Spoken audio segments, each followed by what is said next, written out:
Assalamualaikum warahmatullahi wabarakatuh.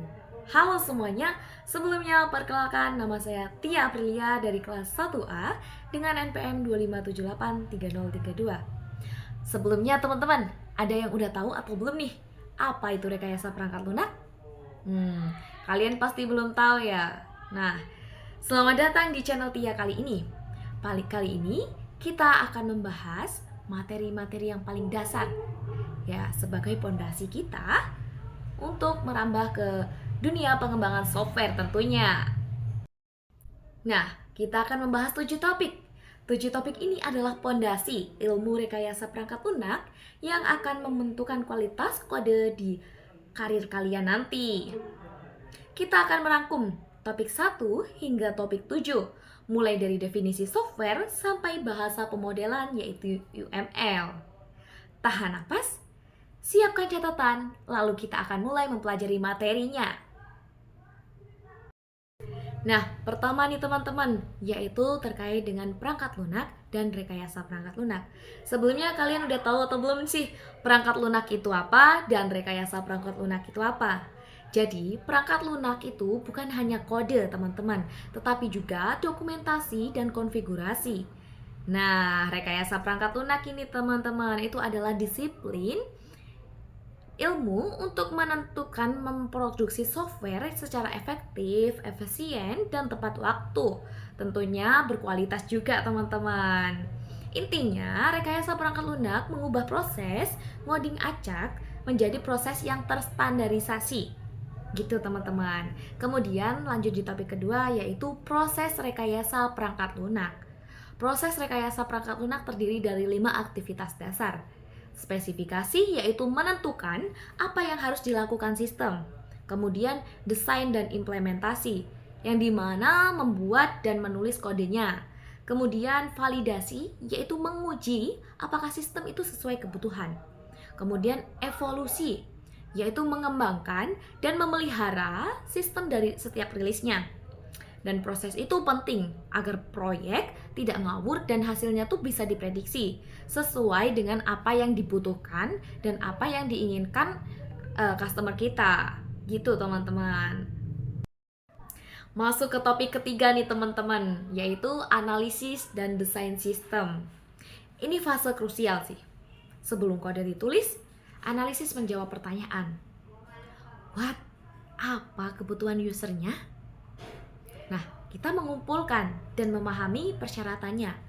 Pastinya kita menganalisis aplikasi itu sesuai dengan kebutuhan dari penggunanya, kebutuhan dari setiap customer kita. Mereka membutuhkan apa nih? Dan mereka sebagai pengguna mau membutuhkan apa gitu. Kita sebagai perancang software harus memahami kebutuhan-kebutuhannya. Kemudian kita mengumpulkan dan memahami persyaratannya. Sementara itu si desain menjawab pertanyaan dengan how. Bagaimana sistem akan dibangun? Yang dimana desain itu ngebangun atas dasar dari analisisnya teman-teman. Kita merancang arsitektur, database, dan antarmuka. Jika analisisnya salah, maka kita desainnya juga pasti gagal. Maka dari itu kita saling berkoordinasi terkait dengan si analisis dan pendesainnya, saling berkoordinasi agar aplikasinya sesuai dengan keinginan penggunanya, keinginan dari customer kita. Oke nih, sekarang kita akan membahas kerangka kerja yang paling penting, yaitu terkait dengan SDLC, Software Development Life Cycle, yang dimana SDLC adalah kerangka kerja yang menggambarkan tahapan pengembangan dari awal ide sampai software itu pensiun. Ada banyak model SDLC, tapi ada dua yang harus paling kalian ketahui. Yang pertama, model waterfall. Ini model tradisional air terjun, prosesnya berurutan teman-teman. Dari analisis, desain, implementasi, testing, sampai maintenance. Sempurna untuk proyek yang kebutuhannya sudah fix di awal. Tapi hati-hati teman-teman, kalau ada perubahan yang di tengah jalan harus balik lagi ke atas dan itu mahal untuk proyek model waterfall ini. Nah, yang kedua nih teman-teman, model iteratif. Model ini lebih modern. Pengembangannya dilakukan di siklus-siklus pendek yang berulang iterasi. Setiap iterasi menghasilkan versi software yang sedikit demi sedikit lebih lengkap. Nah, model ini sangat baik untuk proyek yang kompleks atau proyek yang dimana persyaratannya bisa berubah di tengah jalan. Cocok sekali jika proyek tersebut misal kita mendapatkan suatu proyek tapi itu sering diubah-ubah. Nah, kita bagusnya menggunakan model iteratif. Nah, selanjutnya teman-teman, kita akan memasukin ke anti-coding yang dimana paradigma pemrograman. Kita bandingkan dua pendekatan besar. Kita mulai dengan topik 5, pemrograman terstruktur. Nah, ini adalah cara berpikir lama. Fokus utamanya adalah fungsi atau prosedur. Data dan fungsi yang memproses data itu dipisahkan. Keuntungannya, teman-teman, kode jadi lebih terorganisir atau lebih mudah dibaca karena kita menggunakan 3 terstruktur kontrol utama, yaitu dengan sequence, selection, if dan else, dan reparation atau looping. Namun, saat ini yang dominan adalah topik ke-6, yaitu terkait dengan pemrograman berorientasi objek, yaitu OOP.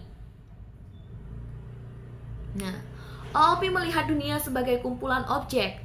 Setiap objek adalah gabungan dari data, attributes, dan fungsi methods yang memproses data itu sendiri.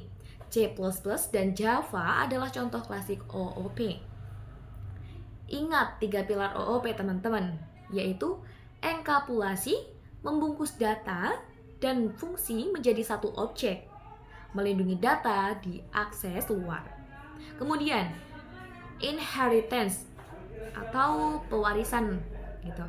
Objek baru bisa mewariskan sifat dari objek lama yang menghemat kode-kode tersebut. Selanjutnya, P-nya apa? Polimorfis, yaitu bentuk ganda. Satu nama bisa digunakan untuk fungsi berbeda untuk meningkatkan fleksibilitasnya, teman-teman. Nah, yang terakhir ini teman-teman, yaitu topik ke-7, yaitu UML, Unified Modeling Language. Yang dimana UML itu seperti bahasa visualnya software engineering. Ini bukan bahasa pemrograman, tapi alat untuk memodelkan dan mendokumentasikan sistem kita secara grafis. Tujuannya apa? Nah, tujuannya agar developer, analis, dan klien punya satu bahasa komunikasi visual yang standar. Ada banyak diagram UML, tapi yang paling sering dipakai adalah use case diagram, yaitu untuk menunjukkan apa yang dilakukan user terhadap sistem. Dan kelas diagram yaitu digunakan untuk menunjukkan struktur objek dan hubungan antar objek. Agar si customer kita ini paham, gak hanya tahu dengan codingan kita, tapi mereka tahu dengan struktur use case diagram dan activity diagram. Mempermudah klien kita, teman-teman. Nah, teman-teman, itu dia topik dari 1 sampai 7 yang sudah saya bahas. Gak kerasa, teman-teman, kita sudah merangkum 7 topik fundamental dari rekayasa perangkat lunak. Mulai dari definisi, proses, SDLC, paradigma, infrastruktur, OOP, sampai alat komunikasi visual UML. Menguasai ini adalah modal awal yang kuat, yang dimana kita sebagai pengembang software tentu pasti kita butuh fondasi yang kuat untuk perancangan softwarenya, teman-teman. Seperti UML. Ketika kita sedang bekerja sama dengan perusahaan, tentunya kita nggak mungkin kan ya langsung menunjukkan coding kita. Pastinya kita menunjukkan agar si klien itu paham, kita menunjukkan kode UML-nya seperti dengan kelas diagram dan use case-nya agar mereka tuh mudah memahaminya, teman-teman. Kalau langsung ditunjukkan codingnya kan belum tentu semua orang memahami terkait dengan coding-codingan. Kalau dengan UML-nya kan kita mengetahui nih teman-teman strukturnya, ada gambarnya gitu. Jadi pastinya lah sebagai klien paham dengan tersebut.